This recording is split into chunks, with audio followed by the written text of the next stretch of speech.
Hello dear students, this is the video lecture series on differential equation. So in this video lecture series we learn ordinary differential equations. So first lecture is on introduction to differential equation. Firstly we here mention some origin points of the differential equation. The beginning of differential equation is basically started in the late 17th century with the work of Newton, Leibniz and Bernoulli. Basically, Newton's and Leibniz initially invents the differential calculus and integral calculus. Further, they write the differential equation in the 17th century, late 17th. And starting की situations में सिर्फ आपके पास जो solution process थे या जो equations को tackle करने के तरीके थे उनमें फ्यू आपके यहाँ पर मैंने मेंशन किए हैं the concept of integrating factor and the method of separation of variable जो एलिमेंट्री हम लोग 10+2 लेवल पर भी सीखते हैं. बट इसके बियॉन्ड भी डिफरेंशियल इक्वेशन हमें स्टडी करनी होती है and this one is known as the second phase of the differential equation which is started in the beginning of 19th century, means approximately maybe called 1801 to 1900 century. So this is the beginning of the 19th century and this is based on the mathematical analysis. Mathematical analysis means अब हम यहाँ पर discuss कर रहे हैं properties of the solutions, nature of the solutions. जो आपके solutions हैं उन फंक्शंस के बिहेवियर को यहाँ पर स्टडी कर रहे हैं. सो उसके रिगार्डिंग फर्स्ट आपके पास एग्जिस्टेंस थ्योरम गिवन थी for the first order differential equation. This is given by the Cauchy in 1820. So this is the basically mathematical analytic part जिसमें आपको अब फंक्शंस के बिहेवियर से रिलेटेड स्टडी करनी हो रही है. तो ये सारी चीज़ें हम अगले अपने सब्सिक्वेंट लेक्चर्स में सीखेंगे बट अभी हम स्टार्टिंग कर रहे हैं. So started with the definition.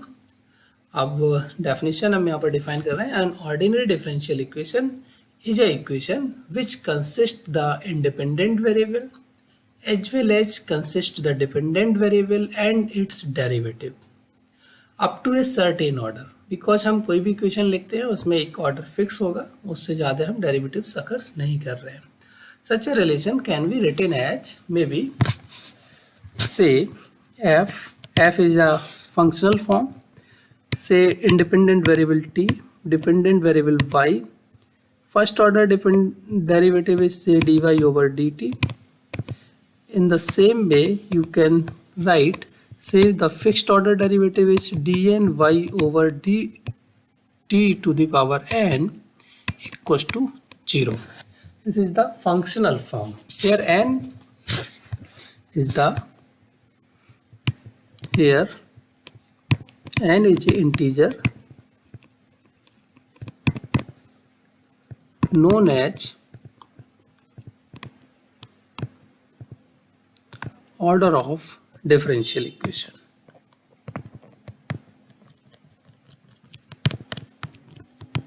Okay, order of differential equation यहाँ पर हमारा स्पेसिफाइड भी हो गया है.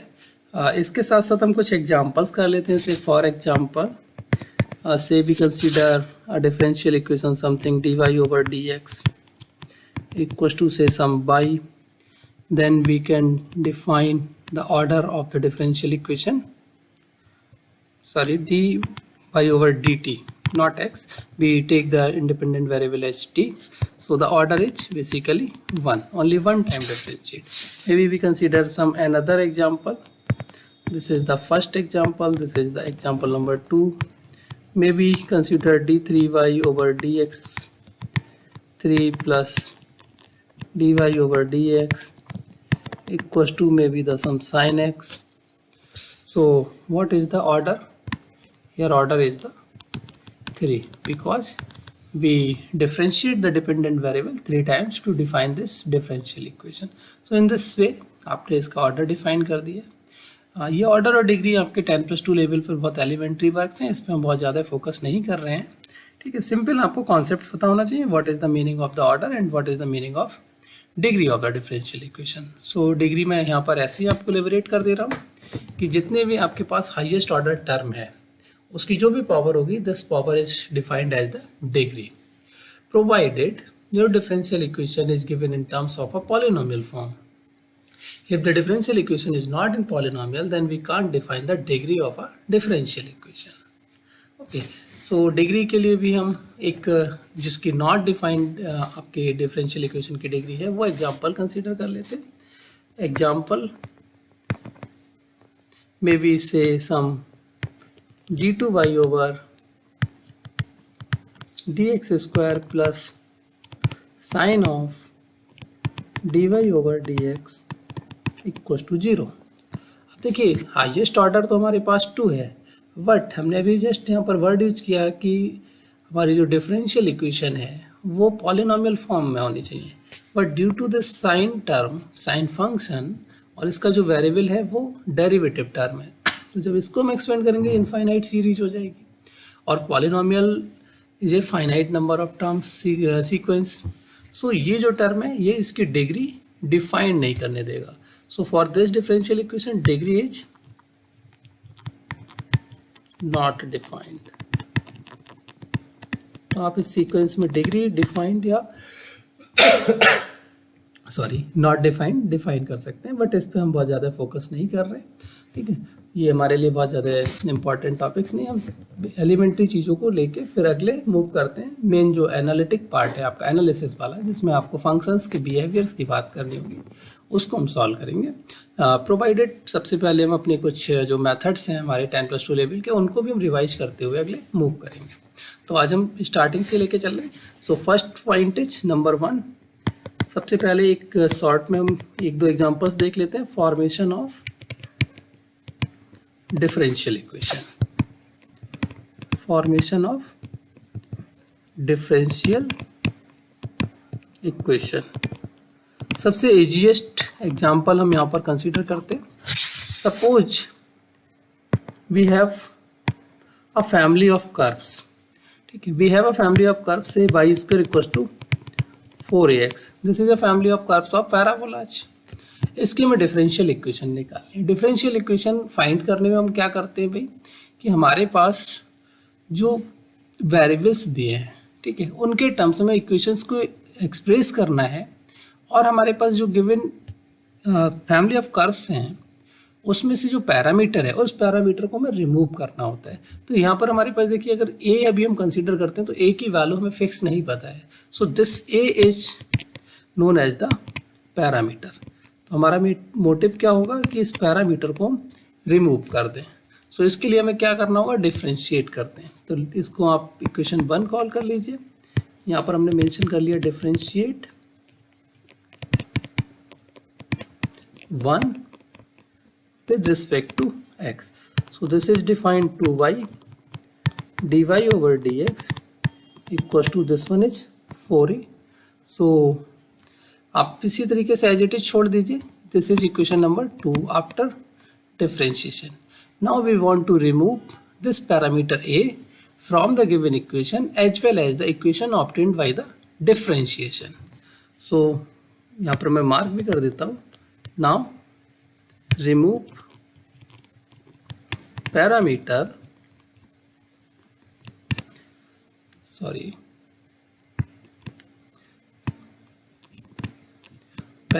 a from 1 and 2. Okay, so simple आप एलिमेंट्री ऑपरेशंस यहाँ यूज कर सकते हैं. जो भी ऑपरेशंस आपके हैं, एडिशन, डिवीजन, मल्टीप्लिकेशन, सब्ट्रैक्शन, जैसे भी आपको रिमूव कर सकते हो. सो मैं यहाँ पर रेस्पेक्टिव साइड्स को डिवाइड करने की कोशिश कर लेता हूँ. तो मैं 2 को डिवाइड कर देता हूँ y1. तो ये मेरे पास आ गया y स्क्वायर. ठीक है, इधर आ गया मेरा 4a, इधर आ गया 4ax. रेस्पेक्टिव साइड्स को मैंने डिवाइड कर दिया. एक y से यहाँ पर y कैंसिल हो गया, 4a से यहाँ पर 4a कैंसिल हो गया. और मैं रिस्पेक्टिव क्रॉस मल्टीप्लिकेशन करा देता हूँ. So this is 2x dy over dx and on this side is the y. So you can say that this is the differential equation, or you can write 2x dy over dx minus y equals to 0. This is also is the differential equation of the given family of curves. सो इस तरह की sequence से आप किसी भी order की कोई भी डिफरेंशियल इक्वेशन फॉर्म कर सकते हैं। एक और मैं यहाँ पर थोड़ा सा कोशिश करता हूँ एक जनरलाइज्ड फॉर्मेट में with one more example. So suppose we have y equals to a plus bx plus c x square, where यहाँ पर a v c are parameter, मैंने एक सेकेंड डिग्री फंक्शन कंसीडर कर लिया है और उसमें हमारे पास ये 3 पैरामीटर्स हैं, हमें इसकी डिफरेंशियल इक्वेशन फाइंड करनी है। तो बेसिक टास्क क्या होगा कि हम यहाँ पर डिफरेंशिएट करेंगे और उसको तब तक डिफरेंशिएट करते हुए चलेंगे जब तक हम इन पैरामीटर्स को रिमूव ना करते जो हमारे पास इक्वेशन गिवन इक्वेशन है एज वेल एज जो डिफरेंशिएशन से इक्वेशन ऑब्टेन कर रहे हैं उन सबको हम यहाँ पर सिंप्लीफाई करेंगे, सॉल्व करेंगे और उनके थ्रू हमें पैरामीटर्स को रिमूव करना है। So first of all differentiate with respect to x, differentiate with respect to x. जैसे हमने एक्स के साथ डिफरेंशिएट किया तब हमें मिल गया d y over d x. हमारा सबसे पहले ए जीरो हो गया, ठीक है, क्योंकि एक्स नहीं है, ये कांस्टेंट है आपके पास। प्लस हमें मिल गया बी एक्स का हो गया 1 प्लस 2c एक्स, ठीक। अभी देखिए क्या अब हम इन दोनों ही इक्वेशन से d y over d x से जो इक्वेशन ऑब्टेन की है और जो हमारे पास गिवन इक्वेशन है क्या उनकी हेल्प से हम इन पैरामीटर्स को रिमूव कर पा रहे हैं? नहीं, अभी तो हम नहीं कर पा रहे क्योंकि हमारे पास 3 पैरामीटर्स हैं और 2 इक्वेशंस हैं। सो ये पॉसिबल भी नहीं है, तो वन टाइम अगेन डिफरेंशिएट कर लेते हैं। सो हम यहाँ पर मार्क कर लेते हैं अगेन डिफरेंशिएट, ठीक है। यहाँ पर अगेन करेंगे तो ये सेकेंड ऑर्डर हो जाएगा d two y over d x square. ये जीरो तो ऑलरेडी जीरो था तो उसको स्किप कर दीजिए। बी का differentiation is zero plus this one is 2c। तो यहाँ पर आपको c की वैल्यू मिल जाएगी। So this is the equation number 3। अब आप देखिए आपके पास 3 अननोन है, 3 इक्वेशंस हैं। आई थिंक हम इनको सॉल्व कर पाएंगे। तो from equation number 3 we can see we have the value of c। So हम इसको सब्सटीट्यूट कर देते हैं इन 2। सबसे पहले हम 2 के अंदर इसको सब्सटीट्यूट करने की कोशिश करते हैं और फिर देखते हैं कि क्या हमारे पास रिजल्ट्स आते हैं। Okay, so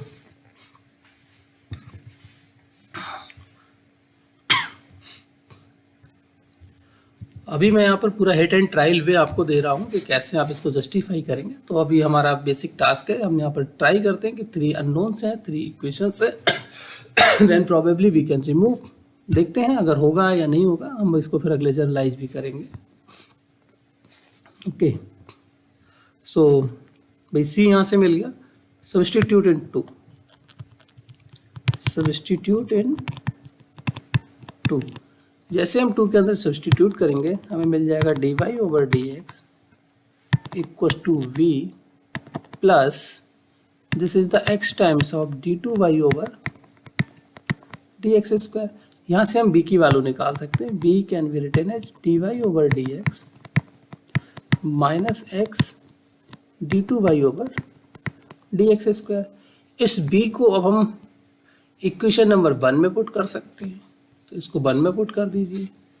substitute v in 1, substitute b in 1। So b को 1 में रख दो भाई। y equal to a plus b x times d y over d x minus x d two y over d x square plus c की value आप यहाँ पर direct रख सकते हो। This is the c x square है तो आप c की वैल्यू रख दीजिए which is the D two y over d x square by 2। तो ये आ जाएगा plus x square by 2 d two y over d x square. अब देखिए भाई हमारे पास अगर ये a नहीं होता, अगर ये a नहीं होता तो हमारी यही ऑटोमेटिक डिफरेंशियल इक्वेशन हो गई थी। बट ये a आपके पास प्रेजेंट होने की वजह से आप इसको यहाँ से रिमूव नहीं कर सकते और आपके पास कोई दूसरा सेकंड वे भी नहीं है जिससे आप इसको रिमूव कर पाए। तो मीन्स हम यहाँ पर इस तरह से डिफरेंशियल इक्वेशन ये डिफाइन नहीं कर सकते। हमें अभी क्या करना पड़ेगा, differentiate 3 with respect to x। तो तो हमारे पास सेकंड ऑर्डर तो ऑलरेडी आ रहा था, तो यहाँ पर हो गया d3y/dx क्यूब, और इधर राइट साइड में आपके पास कांस्टेंट था, सो विच इज 0। तो ये आपके पास इस पर्टिकुलर जो फैमिली ऑफ कर्व गिवन थी which is given by the quadratic function, इसकी डिफरेंशियल इक्वेशन आपको मिल रही d3y/dx³ = 0। तो हम बेसिकली हिट एंड ट्रायल से चेक करते जाएंगे कि हमारे पास सारे पैरामीटर्स रिमूव हो पा रहे हैं या नहीं। अगर हो पा रहे हैं देन वेल एंड गुड, नहीं हो पा रहे हैं हमें अगेन डिफरेंशिएट करना पड़ेगा, और हमारा मेन टास्क है सारे पैरामीटर्स को रिमूव करना। तो यहाँ तक जो मैं मार्क भी कर देता हूँ, मैंने ये जो इक्वेशन नंबर 2 और ये सारा यहाँ तक किया है, हम अपने पर्पज को इस प्रोसेस के बीच में सॉल्व करने में कैपेबल नहीं है, तो इस वजह से हमें इक्वेशन 3 को अगेन डिफरेंशिएट करना पड़ रहा है, और उसके बाद हम इसको डिफाइन कर पा रहे हैं which is the required differential equation. एक ऑब्जर्वेशन भी आपने लिया होगा कि जब भी आपके पास जितने अननोन्स होते हैं, जितने आपके पास आर्बिटरी पैरामीटर्स होते हैं, सॉरी नॉट द अननोन्स, जो आर्बिटरी पैरामीटर्स होते हैं, उतने ही ऑर्डर की आपके पास डिफरेंशियल इक्वेशन जनरेट होती है। अब एग्जाम्पल 1 में आपके पास 1 पैरामीटर था, आपने first order differential equation define किए।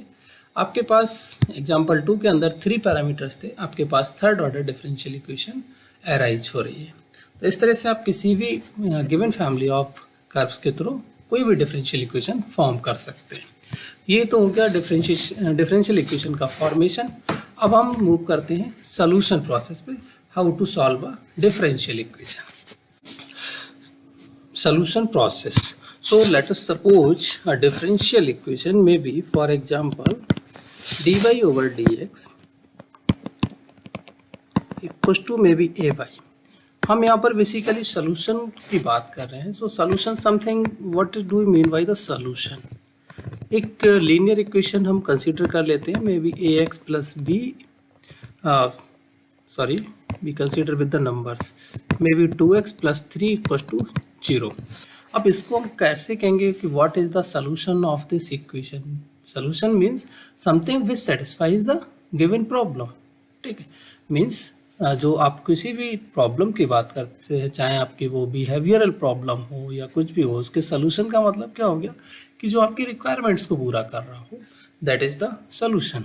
सो यहाँ पर आप कोई भी एक ऐसा नंबर पुट करें जो इसकी राइट हैंड साइड और लेफ्ट हैंड साइड को सेम कर दे, दैट इज द सोल्यूशन।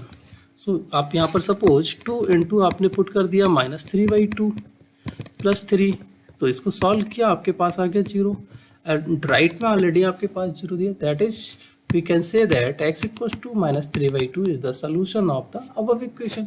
तो सेम वे हम बात कर रहे हैं डिफरेंशियल इक्वेशन की।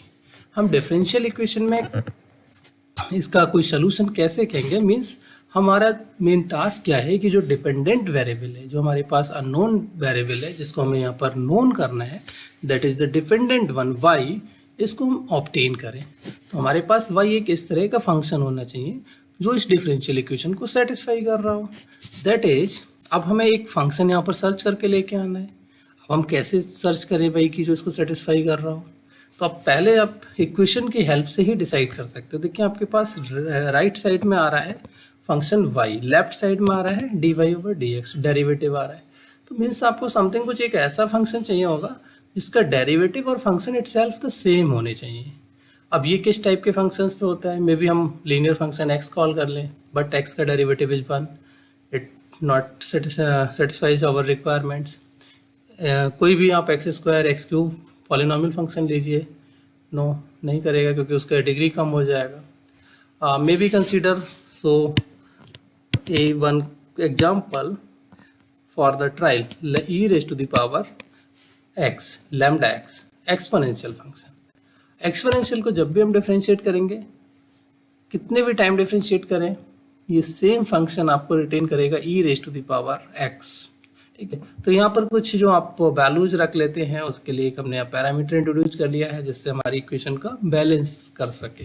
ठीक है, हमें नहीं पता होता है कि e⁻ax आएगा, e⁻bx आएगा, इसीलिए हमने एक पैरामीटर इंट्रोड्यूस कर लिया e⁻λx, और हम इसको कहते हैं कि be the solution of above equation से 1।